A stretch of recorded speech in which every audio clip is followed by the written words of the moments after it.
امام حسین علیہ السلام کے بارے میں 40 احادیث۔ کتاب جامع الاحادیث الشیعہ جلد نمبر 12 صفحہ 556۔ پیغمبر صلی اللہ علیہ وآلہ وسلم فرماتے ہیں، امام حسین علیہ السلام کی شہادت کا صدمہ ایک جلا دینے والا صدمہ ہے کہ جو مومنین کے دلوں میں ہرگز ٹھنڈا نہیں ہوگا۔ بحار الانوار جلد 44 صفحہ 279 میں امام حسین علیہ السلام فرماتے ہیں، میں آنسوؤں کا قتل کیا گیا ہوں، کوئی مومن نہیں ہے مگر یہ کہ وہ مجھے یاد کرے اور اس کے اشک جاری ہو جائیں۔ بحار الانوار جلد 100 صفحہ 94 پر امام زین العابدین علیہ السلام فرماتے ہیں، جو مومن امام حسین علیہ السلام اور ان کے ساتھیوں کی شہادت پر گریہ کرے اور اس کے آنسو اس کے رخساروں پر جاری ہو جائیں، خداوند عالم بہشت میں اس کے لیے رفیع درجات اور اعلیٰ مقام ان آنسوؤں سے بنائے گا۔ احقاق الحق جلد 11 صفحہ نمبر 287 میں پیغمبر صلی اللہ علیہ وآلہ وسلم فرماتے ہیں، میرے حسین کی قبر کے اطراف 4000 فرشتے بکھرے اور غبار آلود بالوں کے ساتھ ہیں کہ جو قیامت تک اس کے لیے گریہ کریں گے۔ بحار الانوار جلد 44 صفحہ 148 میں پیغمبر گرامی اسلام صلی اللہ علیہ وآلہ وسلم فرماتے ہیں، فرشتے اور ساتوں آسمان اپنی عظمت کے ساتھ اور تمام چیزیں یہاں تک کہ فضا میں موجود پرندے اور پانی میں موجود مچھلیاں امام حسین علیہ السلام کی شہادت پر گریہ کرتی ہیں۔ سوگنامہ آل محمد صفحہ 369 میں امام محمد باقر علیہ السلام سے روایت نقل ہوئی ہے کہ امام حسین علیہ السلام کو تلواروں کے ساتھ، پتھر کے ساتھ، لکڑی کے ساتھ اور عصا کے ساتھ شہید کیا گیا۔ اس کے بعد اس کے بدن کو گھوڑوں کے نیچے پامال کیا گیا۔ بحار الانوار جلد 44 صفحہ 284 میں امام رضا علیہ السلام سے روایت نقل ہوئی ہے کہ رونے والوں کے لیے ضروری ہے کہ وہ اس طرح حسین علیہ السلام پر گریہ کریں۔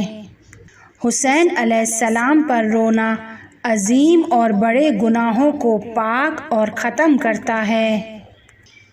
الخصائص الحسینیہ صفحہ نمبر 142 میں پیغمبر گرامی اسلام صلی اللہ علیہ وآلہ وسلم سے روایت ہے، جس نے بھی امام حسین علیہ السلام کی مصیبت پر گریہ کیا ہوگا، میں قیامت کے دن اس کے ہاتھ کو پکڑوں گا اور جنت میں داخل کراؤں گا۔ ثواب الاعمال صفحہ 198 میں امام جعفر صادق علیہ السلام سے روایت بیان ہوئی ہے کہ خداوند عالم نے امام حسین علیہ السلام کے مرکز پر 70,000 بکھرے ہوئے بالوں اور غبار آلودہ فرشتوں کو ملازمت کے طور پر رکھا ہے، جو روزانہ حضرت پر درود بھیجتے ہیں اور اس کے زائر کے لیے دعا کرتے ہیں۔ بحار الانوار جلد 44 صفحہ نمبر 221 میں امام محمد باقر علیہ السلام سے روایت نقل ہوئی ہے، خداوند متعال نے امام حسین علیہ السلام کو ان کی شہادت کی بنا پر 3 چیزیں عطا کی، ان کی نسل میں امامت کو عطا کیا، ان کی تربت میں شفا کو عطا کیا اور ان کی مرکز کے کنارے دعا کو اجابت عطا کی۔ بحار الانوار جلد 101 صفحہ نمبر 77 میں امام جعفر صادق علیہ السلام سے روایت نقل ہے، جو کوئی امام حسین علیہ السلام کی زیارت کو معرفت کے ساتھ انجام دے، اس کی مانند ہے کہ جس نے خدا کی خود کے عرش پر ملاقات کی ہو۔ احقاق الحق جلد نمبر 5 اور صفحہ نمبر 523 میں امام حسین علیہ السلام سے روایت نقل کی ہے کہ جو کوئی ہماری مصیبت پر ایک قطرہ آنسو بہائے، خداوند متعال اس کی جگہ کو جنت میں قرار دے گا۔ علل الشرائع جلد 1 صفحہ نمبر 87 میں امام جعفر صادق علیہ السلام سے روایت بیان ہوئی ہے، جو کوئی عاشوراء کے دن کام اور دوسری چیزوں سے خود کو روک دے گا، خداوند عالم اس کی دنیا اور آخرت کی حاجتوں کو پورا کرے گا۔ مزار شیخ مفید میں صفحہ نمبر 52 میں امام جعفر صادق علیہ السلام سے روایت نقل ہوئی ہے کہ جو کوئی عاشوراء کے دن امام حسین علیہ السلام کی قبر مطہر کی زیارت کرے، کہ جس نے شہادت کے دن آن حضرت کے سامنے خود کو خون میں غلطہ کیا ہو۔ وسائل جلد 10 صفحہ نمبر 322 اور بہار الانوار جلد 101 صفحہ نمبر 69 میں امام علی بن موسیٰ رضا علیہ السلام سے نقل ہوا ہے، امام حسین علیہ السلام کا زائر جن دنوں زیارت میں مشغول ہوتا ہے، وہ دن اس کی عمر میں حساب نہیں ہوتے ہیں۔ وسائل جلد 10 صفحہ نمبر 321 میں امام محمد باقر علیہ السلام سے روایت نقل ہے، ہمارے شیعوں کے لیے امام حسین علیہ السلام کے مرکز کی زیارت کو لازمی کرو، ان کی زیارت روزی کو زیادہ، عمر کو طولانی، بلاؤں اور ناخوشگوار حادثوں کو انسان سے دور کرتی ہے۔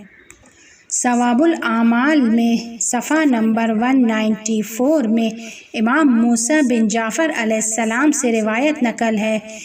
کہ ابا عبداللہ الحسین علیہ السلام کے زائر کو جو کم ترین پاداش اور ثواب نصیب ہوتا ہے، اور اگر وہ اس کی ولایت، اس کی معرفت اور اس کی حرمت کا قائل ہو، تو اس کے تمام حال کے گناہ، تمام ماضی کے گناہ اور تمام آئندہ کے گناہ معاف کر دیے جائیں گے۔ وسائل جلد 10 صفحہ نمبر 331 میں امام جعفر صادق علیہ السلام سے روایت نقل ہے، امام حسین علیہ السلام کے زائر قیامت کے دن تمام لوگوں پر برتری رکھتے ہیں، وہ لوگ محشر کے میدان میں حساب دینے والے دوسرے لوگوں کے مقابلے میں 40 سال پہلے جنت میں داخل ہوں گے۔ وسائل جلد 10 صفحہ نمبر 336 میں امام جعفر صادق علیہ السلام سے روایت نقل ہے کہ اگر کوئی ادعا کرے کہ وہ ہمارا شیعہ اور ہمارا پیروکار ہے، لیکن اپنی عمر میں ایک بار بھی مرقد امام حسین علیہ السلام کی زیارت کے لیے نہ جائے، یہاں تک کہ اسی حال میں دنیا سے چلا جائے، تو ہمارے شیعوں میں سے نہیں ہے۔ کامل الزیارات صفحہ نمبر 172 میں امام جعفر صادق علیہ السلام سے روایت نقل ہے، جو کوئی عرفہ کے دن مرقد مطہر امام حسین علیہ السلام کی زیارت کرے تو اسے حضرت قائم علیہ السلام کے ساتھ 1,00,000 حج کرنے کا ثواب عطا ہوگا، حضرت رسول خدا صلی اللہ علیہ وآلہ وسلم کے ساتھ 1,00,000 عمرہ کرنے کا ثواب عطا ہوگا، اور 1,00,000 غلام آزاد کرنے کا ثواب اس کے لیے لکھا جائے گا۔ مصباح المتحجد میں صفحہ نمبر 497 میں امام جعفر صادق علیہ السلام سے بیان ہوا ہے، روز عرفہ کے دن غروب کے وقت خداوند عالم سب سے پہلے اپنی نظر رحمت کو امام حسین علیہ السلام کی زائروں پر کرتا ہے، اس کے بعد خود کی توجہ کو عرفات کے حاجیوں کی جانب کرتا ہے۔